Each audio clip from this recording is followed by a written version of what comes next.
Assalamualaikum warahmatullahi wabarakatuh. Selamat pagi anak-anak. Semoga sehat selalu, selalu bahagia. Jumpa lagi dengan Bapak di pertemuan kedua dan mata pelajaran PPKN kelas 8. Untuk anak-anakku sekalian, sebelum kita ke masuk materi, tolong disiapkan alat tulis bukunya untuk mencatat materi Bapak. Yang penting-penting nanti dicatat ya. Jika nanti ada pertanyaan, tolong bisa langsung komen di grup WhatsApp materi yang belum jelas. Oke anak-anak, proses penyusunan peraturan perundang-undangan di sini akan kita bahas. Sebelum menginjak materi tersebut, akan Bapak ulas materi yang kemarin. Masih ingat kan? Materi tentang makna tata urutan peraturan perundang-undangan, memaknai ya.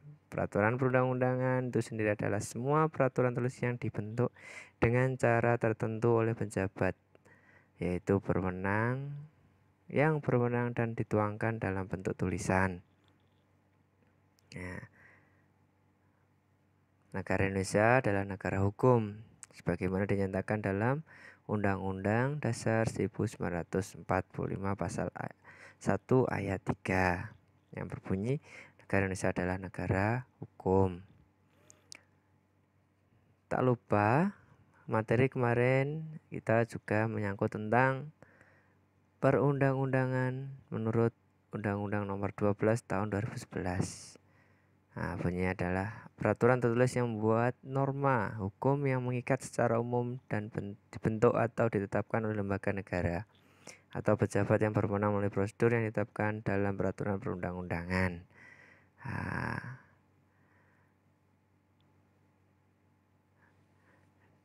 di sisi lain, ya, Undang-Undang Dasar 1945, ya, masih ingat ya mungkin proses terbentuknya, disahkannya oleh PPKI. Nah, di sini akan Bapak ulas materi tentang Undang-Undang Nomor 12 Tahun 2011.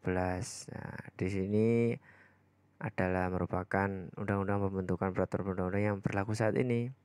Jadi ada 7 item yang nantinya kita bahas. Yang pertama, Undang-Undang Dasar Negara Republik Indonesia tahun 1945. 2. Ketetapan Majelis Permusyawaratan Rakyat. Undang-undang atau peraturan pemerintah pengganti undang-undang. Peraturan pemerintah, peraturan presiden, peraturan daerah provinsi, dan peraturan daerah kabupaten kota. Oke, itu yang akan kita bahas nanti. Nah, sebelumnya tujuan pembelajaran kita yaitu supaya anak-anak bisa menjelaskan pengertian masing-masing peraturan perundang-undangan yang berlaku berdasarkan Undang-Undang Nomor 12 Tahun 2011 dalam bentuk video ini. Yang kedua, anak-anak bisa menyusun laporan hasil telaah proses pembentukan peraturan perundang-undangan. Oke anak-anak, kita lanjut ya. Sebelum itu nanti untuk absensinya akan Bapak share link ya, share di grup WhatsApp supaya anak-anak bisa absen. Nah, yang pertama, Undang-Undang Dasar Negara Republik Indonesia.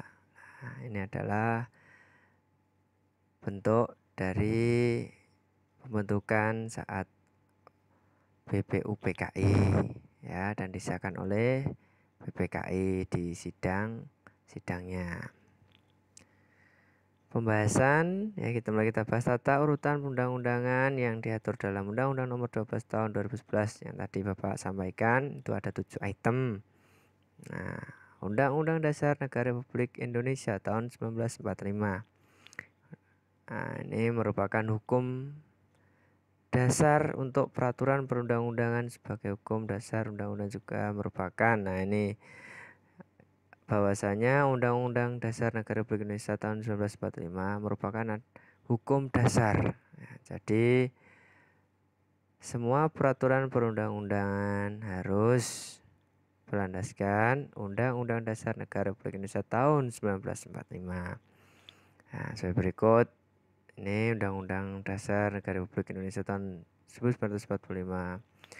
ialah mengikat setiap warga negara dan berisi norma. Jadi di dalamnya kandungannya adalah mengikat setiap warga negara dan berisi norma-norma yang baik sebagai sumber bagi peraturan perundang-undangan dan sebagai hukum tertinggi. Nah, itu adalah Undang-Undang Dasar Negara Republik Indonesia tahun 1945. Perubahan terhadap Undang-Undang Dasar Negara Republik Indonesia tahun 1945 sudah dilakukan sebanyak 4 kali perubahan. Bagaimana sih tata cara perubahannya? Nah, mari kita bahas. Tata cara perubahan Undang-Undang Dasar ditegaskan pada pasal 37 Undang-Undang Dasar Negara Republik Indonesia tahun 1945. Secara singkat sebagai berikut. Yang pertama, usul perubahan pasal-pasal diajukan oleh sekurang-kurangnya sepertiga dari jumlah anggota MPR dan disampaikan secara tertulis yang memuat bagian yang diusulkan untuk diubah beserta alasannya. Jadi untuk mengubah undang-undang tersebut harus ada alasan yang kuat. Nah, yang kedua, sidang MPR untuk mengubah pasal-pasal dihadiri sekurang-kurangnya 2/3 anggota MPR.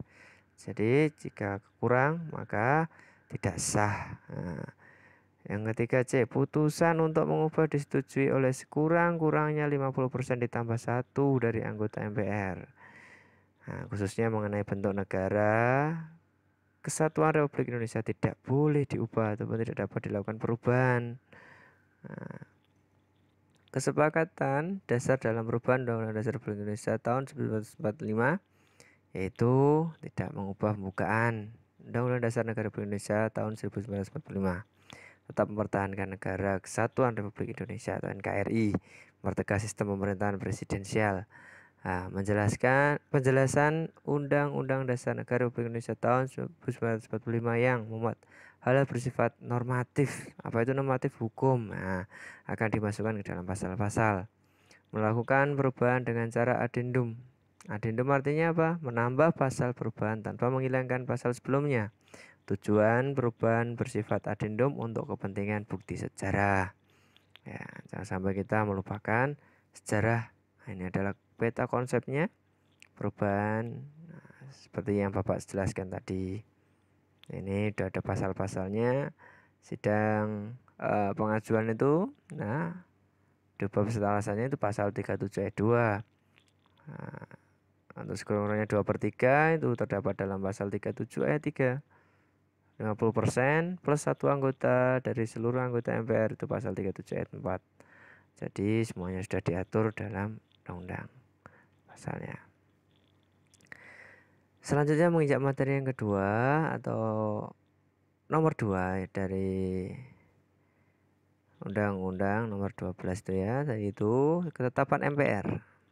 Nah, ketetapan MPR di sini, ketetapan MPR adalah putusan majelis yang memiliki kekuatan hukum mengikat ke dalam dan keluar majelis. Nah, itu adalah ketetapan Sekarang menjadi materi nomor 3, undang-undang dan peraturan pemerintah pengganti undang-undang. Ya, undang-undang dan peraturan pemerintah pengganti undang-undang. Undang-undang adalah apa? Peraturan perundang-undangan yang dibentuk oleh DPR dan persetujuan bersama Presiden. Peraturan pemerintah pengganti undang-undang adalah peraturan yang ditetapkan oleh Presiden dan hal ihwal kegentingan yang memaksa.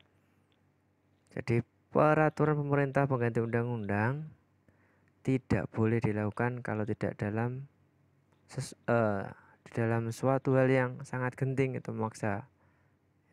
Nah, jadi harus ada alasan yang kuat untuk membuat peraturan pemerintah pengganti undang-undang. Proses pembuatan undang-undang apabila rancangan diusulkan oleh DPR sebagai berikut. Ini adalah salah satu rancangan yang proses pembuatan undang-undang apabila rancangan diusulkan oleh DPR seperti itu. Yaitu DPR mengajukan rancangan undang-undang secara tertulis pada Presiden. Presiden menugasi menteri berkait untuk membahas rancangan undang-undang bersama DPR. Apabila disetujui bersama oleh DPR dan Presiden, selanjutnya rancangan undang-undang disahkan oleh Presiden menjadi undang-undang. Nah, ini proses pembentukan undang-undangnya. Lanjut, proses pembuatan undang-undang apabila rancangan diusulkan DPR. Di sini bagaimana sih proses pembuatannya, rancangannya akan diusulkan oleh DPD, di syarat-syaratnya juga ada.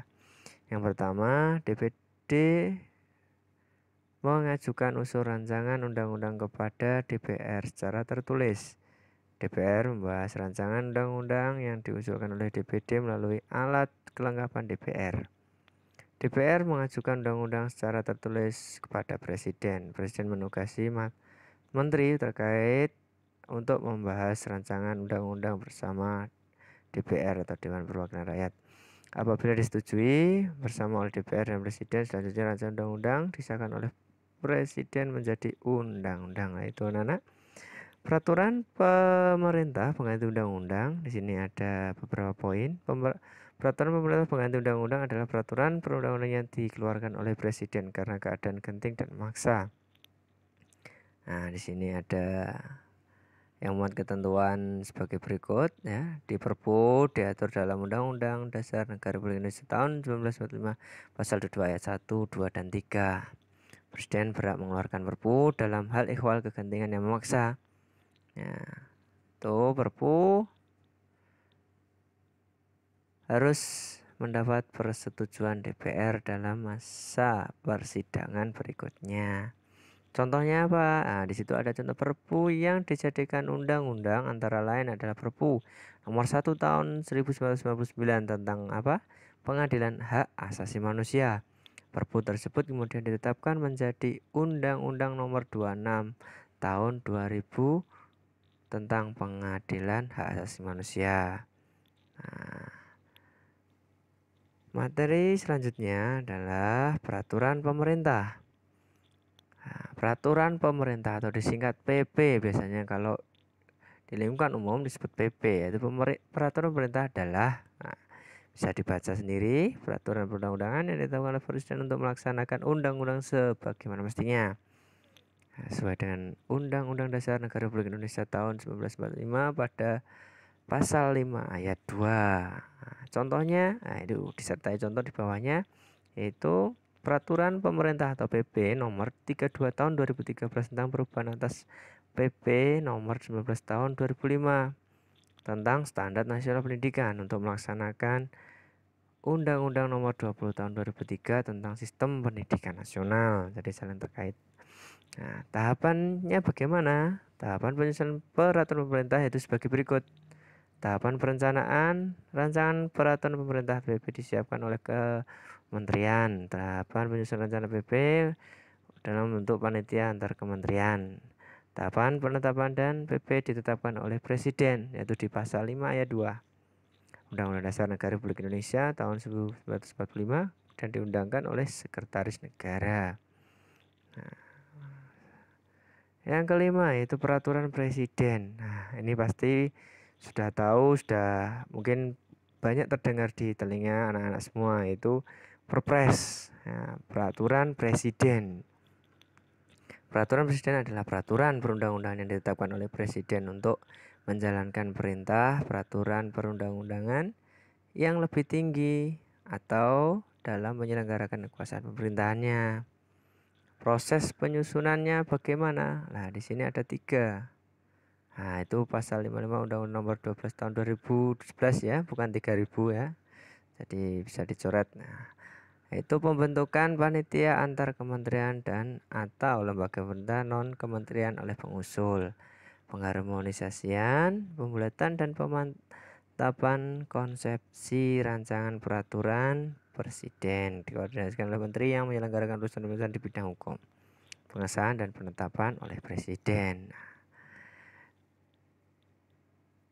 Selanjutnya peraturan daerah provinsi. Peraturan daerah atau disingkat Perda provinsi adalah peraturan perundang-undangan yang dibentuk oleh DPRD provinsi dengan persetujuan bersama gubernur. Peraturan daerah dibuat dengan untuk melaksanakan peraturan perundang-undangan yang lebih tinggi. Perda juga dibuat dalam rangka melaksanakan kebutuhan negara atau daerahnya masing-masing. Bagaimana proses penyusunan perda? Nah, di sini ada beberapa poin. Rancangan Perda Provinsi dapat diusulkan oleh DPRD Provinsi atau Gubernur. 2. Apabila rancangan diusulkan oleh DPRD Provinsi, proses penyusunan adalah sebagai berikut. Nah, jadi jika rancangan diusulkan oleh DPRD Provinsi, maka penyusunannya adalah sebagai berikut. Yang pertama, DPRD Provinsi mengajukan rancangan Perda kepada Gubernur secara tertulis. Nah, DPRD Provinsi bersama Gubernur membahas rancangan Perda Provinsi tersebut. 3. Apabila memperoleh persetujuan bersama, rancangan Perda disahkan oleh Gubernur menuju Perda Provinsi. C. Yang ketiga, apabila rancangan diusulkan oleh Gubernur, proses penyusunan dan sebagai berikut. Nah, jadi ini ada 2 tipe rancangan yang diusulkan oleh 2 pejabat, itu DPRD yang satu dan yang kedua adalah Gubernur. Nah, syarat-syarat dari yang diusulkan oleh Gubernur adalah Gubernur mengajukan rancangan Perda kepada DPRD Provinsi secara tertulis. DPRD Provinsi bersama Gubernur membahas rancangan Perda Provinsi. Apabila memperoleh persetujuan bersama, rancangan Perda disahkan oleh Gubernur menjadi Perda Provinsi. Yang terakhir, nah di sini itu ya, peraturan daerah kabupaten atau kota. Nah, ini perlu adik-adik sekalian ketahui bahwasanya apa? Peraturan daerah kabupaten atau kota itu adalah yang satuan apa ya? Yang terkecil di antara yang tadi. Nah, di sini kita bisa mencerminkan di Kabupaten Tuban saja. Oke, peraturan daerah atau Perda. Nah, jadi jangan sampai anak-anak tidak tahu Perda itu apa sih? Kok ada Perda kabupaten? Nah, Perda itu adalah peraturan daerah. Nah, peraturan yang mencakup di daerah masing-masing. Peraturan adalah peraturan perundang-undangan yang dibentuk oleh DPRD kabupaten atau kota dengan persetujuan bersama bupati atau wali kota. Perda dibentuk sesuai dengan kebutuhan daerah yang bersangkutan sehingga peraturan daerah dapat berbeda-beda antara satu daerah dan daerah yang lain. Contoh saja di tahun-tahun ini atau bulan-bulan ini sudah ada Perda tentang apa? Pencegahan COVID, penanggulangan COVID, nah, tata tertib COVID, ya, di mana diberlakukan jam malam, PHBS dan lain sebagainya. Itu adalah salah satu peraturan daerah kabupaten sendiri, di mana mengantisipasi supaya tidak terjadi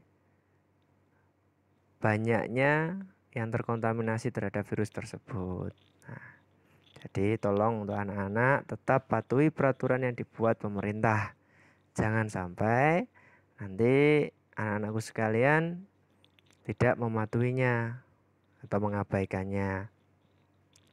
Proses penyusunan Perda Kabupaten. Nah, di sini juga diatur sesuai Undang-Undang Nomor 12 Tahun 2011, yaitu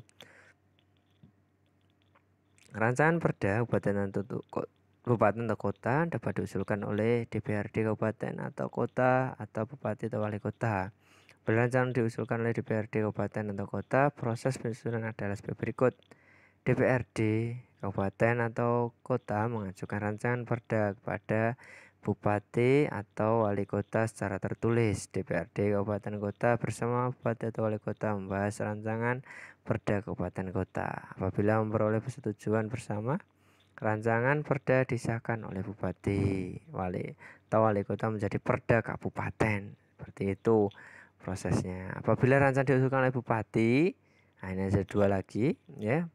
Proses penyusunan adalah sebagai berikut. Bupati atau wali kota mengajukan rancangan Perda kepada DPRD Kabupaten Tuban Kota secara tertulis. DPRD Kabupaten atau kota bersama bupati atau wali kota membahas rancangan Perda Kabupaten Kota.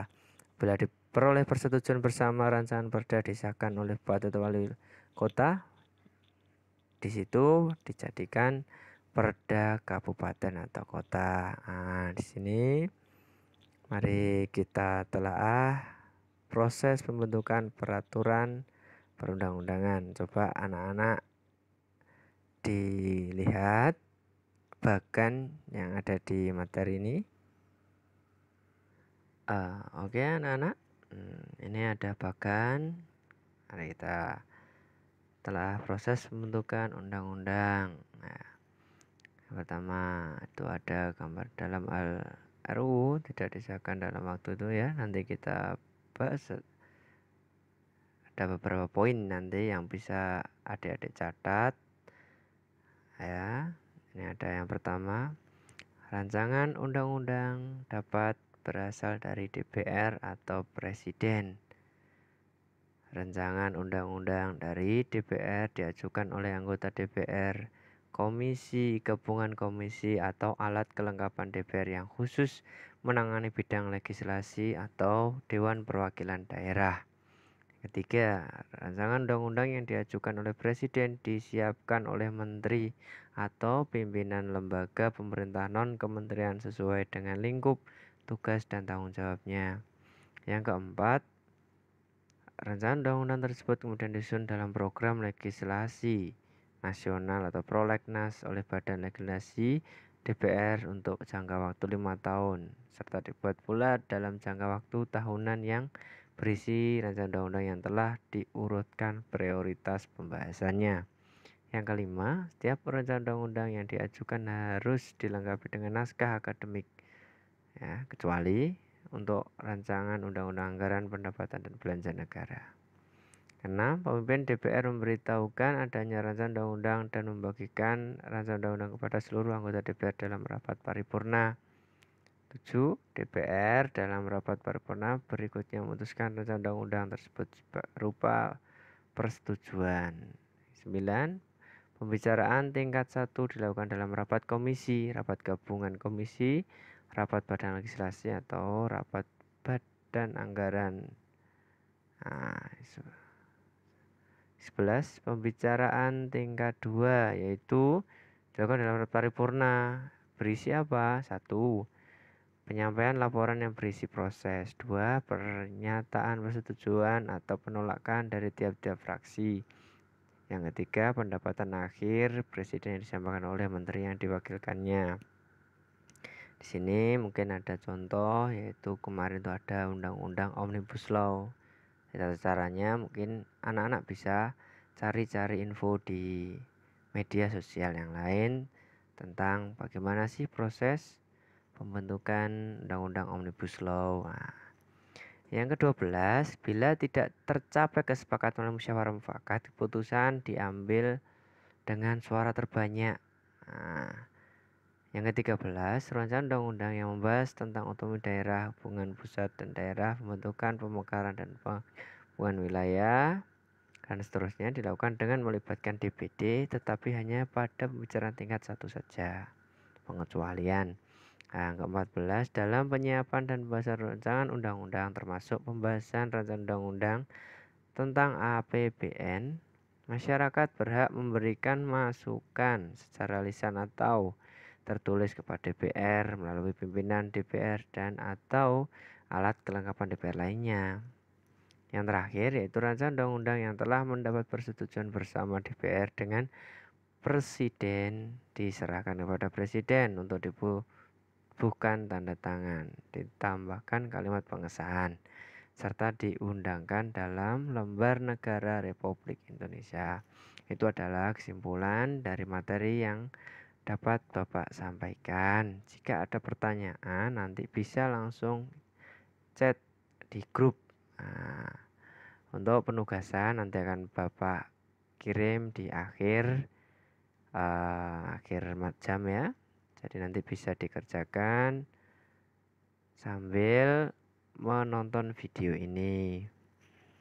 Terima kasih anak-anak. Berikut materi yang bisa Bapak sampaikan. Jika ada pertanyaan atau apapun silakan bisa komen dan sarannya di grup WhatsApp. Terima kasih. Jangan lupa absen. Assalamualaikum warahmatullahi wabarakatuh.